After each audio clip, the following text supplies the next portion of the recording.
In 1510, the Council of Castile created the Requerimiento, a document meant to be proclaimed to the indigenous peoples of the Americas as an ultimatum. This document declared the Pope's supreme religious authority over the world and Spain's political dominion over the Americas, excluding Brazil, based on the 1493 papal decree that split the Western Hemisphere between Spain and Portugal.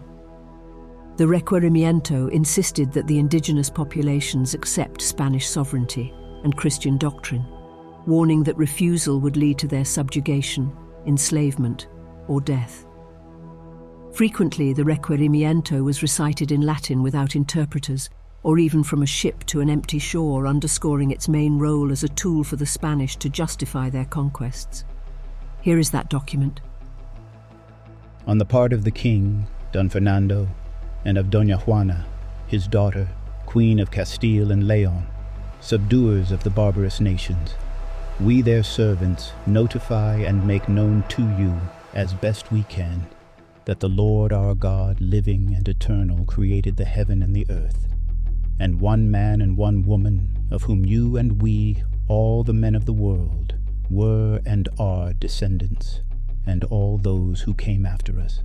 But on account of the multitude which has sprung from this man and woman in the 5,000 years since the world was created, it was necessary that some men should go one way and some another, and that they should be divided into many kingdoms and provinces, for in one alone they could not be sustained. Of all these nations God our Lord gave charge to one man called St. Peter, that he should be Lord and superior of all the men in the world, that all should obey him, and that he should be the head of the whole human race, wherever men should live, and under whatever law, sect, or belief they should be.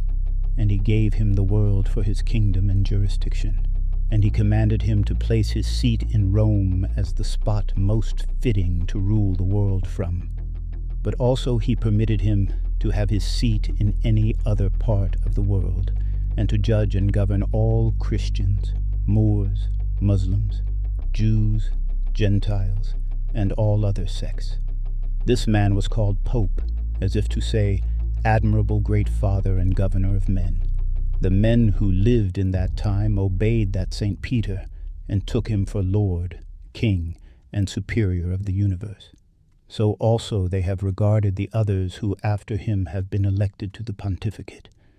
And so has it been continued even till now, and will continue till the end of the world. One of these pontiffs, popes, who succeeded that St. Peter as Lord of the world in the dignity and seat which I have before mentioned, made donation of these isles and terra firme to the aforesaid king and queen and to their successors, our lords, with all that there are in these territories, as is contained in certain writings which passed upon the subject as aforesaid, which you can see if you wish. So their highnesses are kings and lords of these islands, and land of terra firme, by virtue of this donation. And some islands, and indeed almost all those to whom this has been notified, have received and served their highnesses as lords and kings, in the way that subjects ought to do, with good will, without any resistance, immediately, without delay, when they were informed of the aforesaid facts. And also they received and obeyed the priests whom their highnesses sent to preach to them, and to teach them our holy faith. And all these of their own free will, without any reward or condition, have become Christians, and are so, and their highnesses have joyfully and benignantly received them, and also have commanded them to be treated as their subjects and vassals. And you too are held and obliged to do the same. Wherefore, as best we can, we ask and require you that you consider what we have said to you, and that you take the time that shall be necessary to understand and deliberate upon it, and that you acknowledge the Church as the ruler and superior of the whole world, and the high priest called Pope, and in his name the King and Queen Doña Juana, our lords, in his place, as superiors and lords and kings of these islands, and this tierra firme by virtue of the said donation, and that you consent and give place that these religious fathers should declare and preach to you the aforesaid. If you do so, you will do well,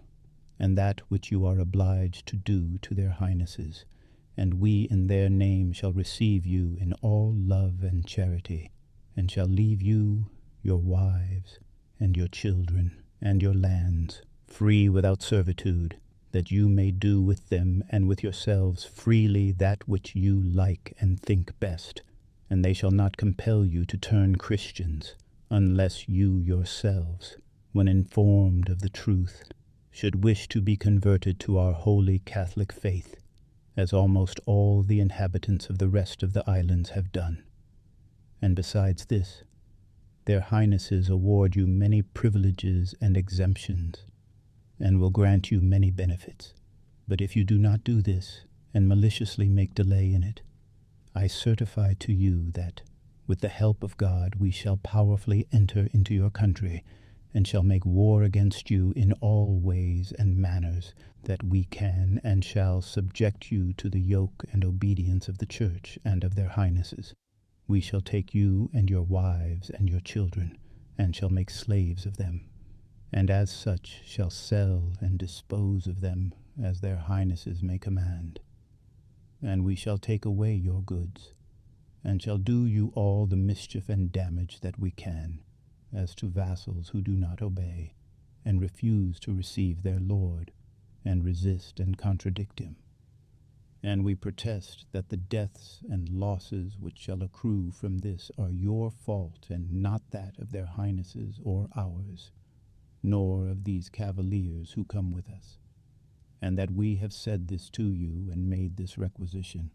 we request the notary here present to give us his testimony in writing, and we ask the rest who are present that they should be witnesses of this requisition.